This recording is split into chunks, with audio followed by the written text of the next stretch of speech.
Olá, aqui estamos mais uma vez. O livro que eu quero dividir com vocês é muito caro ao meu coração e ele abre as portas da percepção, não é Aldous Huxley. É o livro de Jostein Gaarder, O Mundo de Sofia, um romance da história da filosofia. Jostein Gaarder ganhou um prêmio de literatura no seu país, é uma pessoa muito titulada, representante, é um professor, e esse livro é algo extraordinário. O objetivo dele é apresentar a filosofia para os jovens, mas é para qualquer idade. Eu recomendo sempre esse livro para muitas pessoas, e foi um livro que eu intimei minha mãe a ler. Você tem que ler esse livro, porque ele vai melhorar as suas palestras, o seu conteúdo. E é um livro fácil de ler, não é um livro didático. Você vai aprender filosofia sem nem imaginar que está acontecendo. Ele pegou o material filosófico, envolveu num romance de investigação com várias reviravoltas, e à medida que você vai lendo o romance, a história de Sofia, você vai penetrando no mundo extraordinário da filosofia, dos questionamentos filosóficos. Então, antes de apresentar um filósofo, ele apresenta a dúvida, a felicidade, a alegria, o prazer de descortinar o mundo sobre outros pontos de vista. Eu vou logo na abertura do livro. Vamos resumir. Um coelho branco é tirado de dentro de uma cartola. E porque se trata de um coelho muito grande, esse truque leva bilhões de anos para acontecer. Todas as crianças nascem bem na ponta dos finos pelos do coelho. Por isso, elas conseguem se encantar com a impossibilidade do número de mágica que assistem. Mas, conforme vão envelhecendo, elas vão se arrastando cada vez mais para o interior da pelagem do coelho. E ficam por lá. Lá embaixo é tão confortável que elas não ousam mais subir até as pontas dos finos pelos. Lá em cima, só os filósofos têm ousadia para se lançar nessa jornada, rumo aos limites da linguagem e da existência. Alguns deles não chegam a concluí-la, mas outros se agarram com força aos pelos do coelho e berram para as pessoas que estão lá embaixo, no conforto da pelagem, enchendo a barriga de comida e bebida. Pode parecer que não, mas a filosofia é um agente libertador.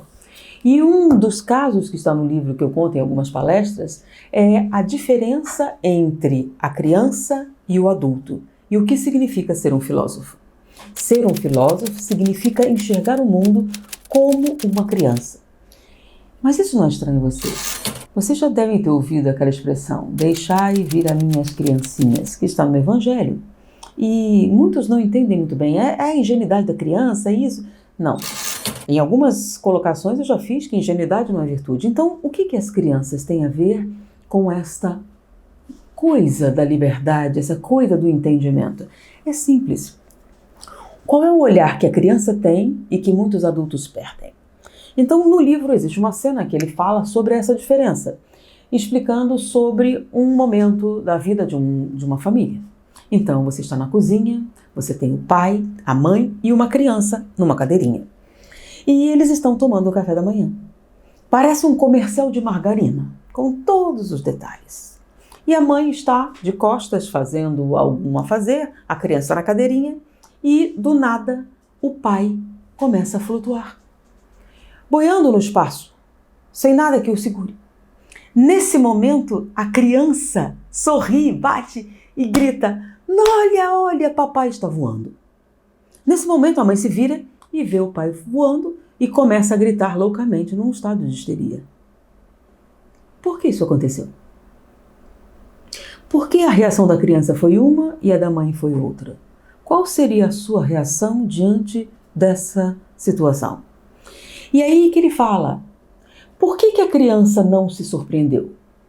Ela se surpreendeu, porque papai voar é uma coisa inusitada. Mas por que ela não teve essa reação de estresse, essa reação de negação, essa reação dolorosa ao inusitado, ao diferente, ao estranho, ao fora do usual?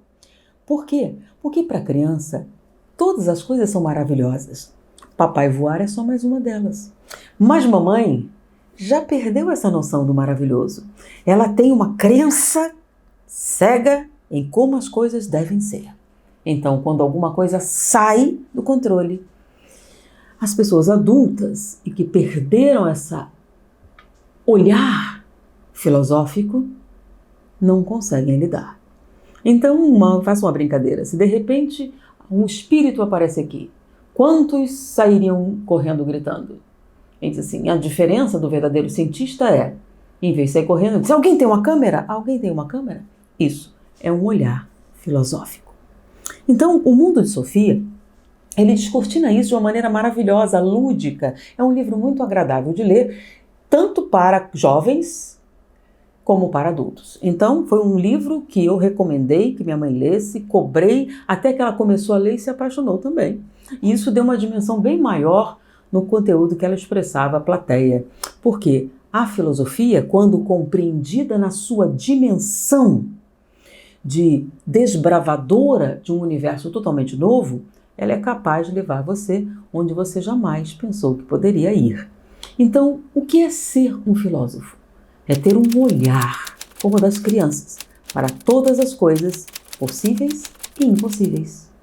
Então, o que é isso? O que é que o filósofo faz? Ele pega coisas que você está acostumado a ver, coisas usuais, e torna isso estranho para você, quando ele questiona coisas que você achava que já estavam totalmente entendidas e que, na verdade, ainda era fonte de muitas dúvidas para a sua existência. O maior inimigo do conhecimento não é a ignorância, como alguns pensam. O maior inimigo do conhecimento é a certeza, porque quem tem certeza não aprende coisas novas. Então, a ignorância muda de estado muito facilmente. O maior inimigo do conhecimento é a certeza. Por isso, aquela célebre frase de Sócrates: eu sei e nada sei. Por quê? Porque quando você não tem certeza, você se abre para as coisas novas, você se abre para o diferente, você se abre para novas explicações, novas abordagens para uma realidade que você achava que já conhecia e que de repente descobre desconhecida. Existe uma frase que eu uso em muitas palestras e seminários. A verdadeira viagem do descobrimento consiste não em ver novas terras, mas em ver com novos olhos. E espero que esse livro, O Mundo de Sofia, ajude você nessa descoberta. Foi um prazer estar com você. Muita paz. Olá! Um breve recado. O YouTube mostrou que metade de vocês, queridos internautas, não estão inscritos no canal.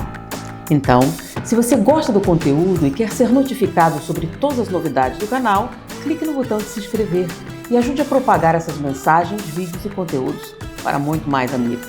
Conto com você. Muita paz.